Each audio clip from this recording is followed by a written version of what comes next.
रात गहरी थी। ट्रेन की खिड़की के बाहर बारिश की बूंदें शीशे पर दौड़ती जा रही थी।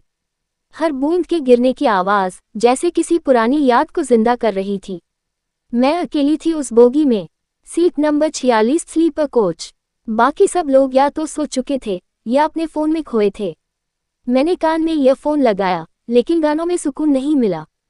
ट्रेन की रफ्तार बढ़ी और हवा में ठंड घुल गई। मैंने शॉल अपने कंधों पर कस ली।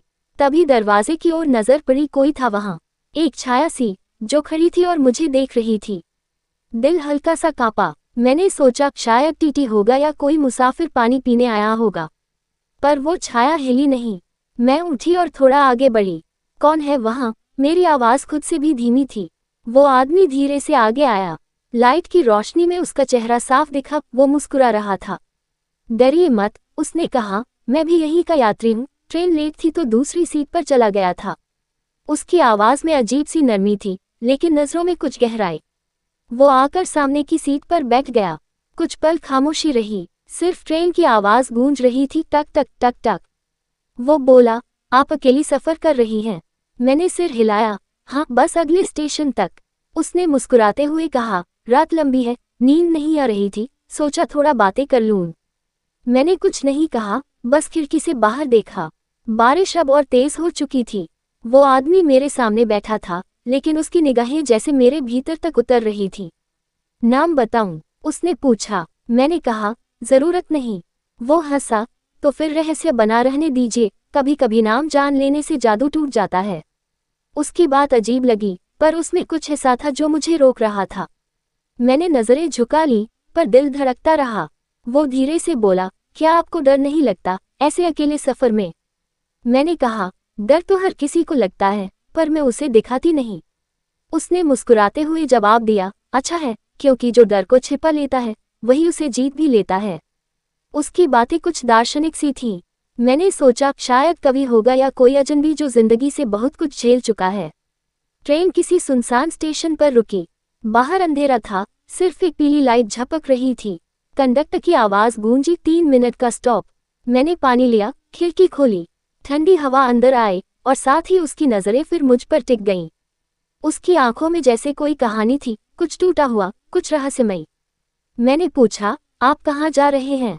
वो बोला, जहाँ रास्ता ले जाए, कभी ठहरना नहीं सीखा। मैंने कहा, तो फिर मंजिल कैसे मिलेगी?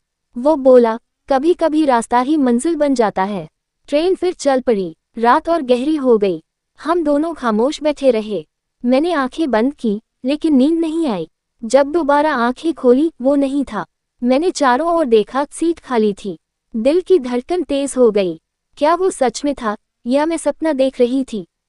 खिड़की के पास एक नोट पड़ा था, डर मत, अगला स्टेशन तुम्हारा नहीं, तुम्हारी कहानी का होगा। मैं सन रह गई। कहानी? कौन सी कहानी? मैंने नोट उठाया। उस पर उसके नाम का सिर्फ पहला अक्षर था, ए। ट्रेन आगे बढ़ती रही और मेरे मन में सवालों की लहरें उठने लगीं। बारिश अब थम चुकी थी, मगर उसके बाद की नमी हर कोने में थी। ट्रेन की पटरी पर से गुजरती हवा में लोहे की गंध थी, भारी, ठंडी और किसी अनकही चेतावनी जैसी। मैं अब भी उसी सीट पर बैठी थी। वो नोट मेरे हाथ में था, ए। बस एक अक्षर, पर जैसे उस अक्षर में सैकड़ों सवाल छिपे हों। मैंने चारों तरफ नजर दौड़ाई, सब कुछ शांत था। कुछ लोग खर्राटे ले रहे थे, कुछ की आंखों पर नींद की परछाइयां थीं। लेकिन मुझे लग रहा था, कोई मुझे देख रहा है। मैंने बैग उठाया और दरवाजे की तरफ बढ़ी। बाहर अंधेरा था, हवा की आवाज के अलावा कुछ नहीं। ट्रेन के एक कोने में वो फिर दिखा, उसी तरह खड़ा जैसे पहली बार दिखा था। मैं एक पल के लिए ठिठक गई। आप फिर से? वो मुस्कुराया, कहा था ना, ये सिर्फ सफर नहीं, कहानी है।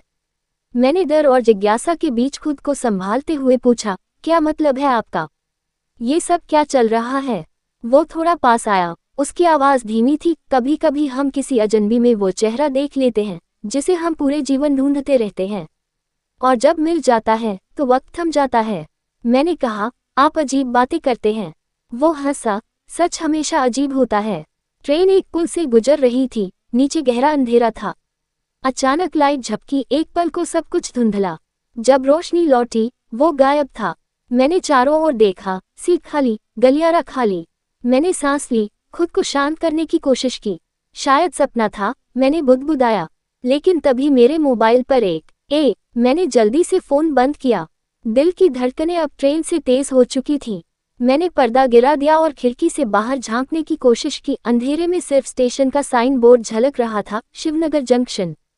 ट्रेन रुकी, कुछ लोग उतरे, कुछ चढ़े, और उनमें वो भी था। वो फिर से मेरी बोगी में आया। इस बार उसके हाथ में एक पुराना कैमरा था। मैंने डर कर पूछा, आप क्या कर रहे हैं? वो मुस्कुराया, कभी किसी मुसाफिर की आंखों में कहानी देखी है। उसने कैमरा नीचे रखा और धीरे से बोला, मैं हर सफर में चेहरों को कैद करता हूँ, क्योंकि हर चेहरा किसी अधूरे किस्से का हिस्सा होता है। मैंने कहा, और मेरा चेहरा? वो कुछ देर चुप रहा, फिर बोला, आपका चेहरा अधूरा नहीं, खोया हुआ है। उसकी ये बात मेरे भीतर उतर गई। मुझे लगा जैसे उसने मेरी सारी बातें, सारे डर पर लिए हों। मैंने पूछा, आपको कैसे पता? वो बोला, क्योंकि मैं भी कभी किसी का इंतजार करता था, उसी ट्रेन में। वो बात अधूरी छोड़कर चला गया। ट्रेन फिर चली, और मैं बैठी सोचती रही, कौन है ये आदमी? क्या वो कोई फोटोग्राफर है, या कोई भटकती आत्मा, जो अब भी सफर में है? रात के 3 बज चुके थे। चारों ओर सन्नाटा था। मैंने आंखें बंद की, पर मन चैन में नहीं था। हर आवाज अब डर जैसी लग रही थी। ट्रेन की स्पीड अचानक कम हुई। बाहर झांका तो देखा, कहीं बीच रास्ते पर ट्रेन रुक गई थी।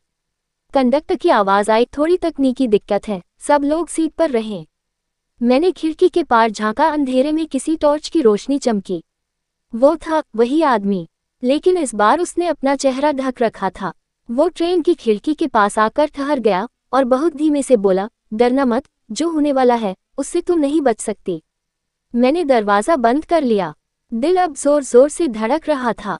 कंडक्टर इधर आया तो मैंने बताया, कोई है बाहर, वो पीछा कर रहा है। कंडक्टर ने बाहर देखा, कहा यहाँ तो कोई नहीं। मैंने खिड़की खोली, सच में कोई नहीं था, सिर्फ अंधेरा और हवा। मैंने मन में सोचा, शायद ये मेरा वहम है। लेकिन जब मैंने फिर अपनी सीट पर वापस आकर बैग उठाया, उसके अंदर एक और नोट था, डरना मत, तुम मुझसे पहले भी मिल चुकी हो, बस याद करो मैं 3 साल पहले इसी ट्रेन में, मेरा सिर घूम गया 3 साल पहले, और इसी रूट पर सफ़र कर रही थी जब एक्सीडेंट हुआ और उस हादसे में एक लड़का मरा था। आर्यन वो मेरे पास बैठा था और आखिरी बार उसने कहा था, अगर मैं चला जाऊं तो भी तुमसे मिलने और लौटूंगा। मैंने कांपते हाथों से नोट देखा, उसके नीचे वही सिग्नेचर था। मेरे होंठ सूख गए। क्या वो आर्यन था? क्या उसकी रूह अब मेरे साथ घूम रहा है? मैंने आंखें बंद की, आंसू निकल पड़े। एक पल के लिए हवा में उनकी खुशबू महसूस हुई, जैसे किसी ने पास अगर बहुत धीरे से कहा हो, अब डरना नहीं, मैं हमेशा यही हूँ। मैंने खिड़की खोली, बारिश की ठंडी बूंदें फिर अंदर आई। अंधेरा अब उतना डरावना नहीं था। ट्रेन आगे बढ़ती रही और मैं समझ चुकी थी, ये सफ़र अब डर का नहीं, किसी अधूरे प्यार के पूरे होने का था।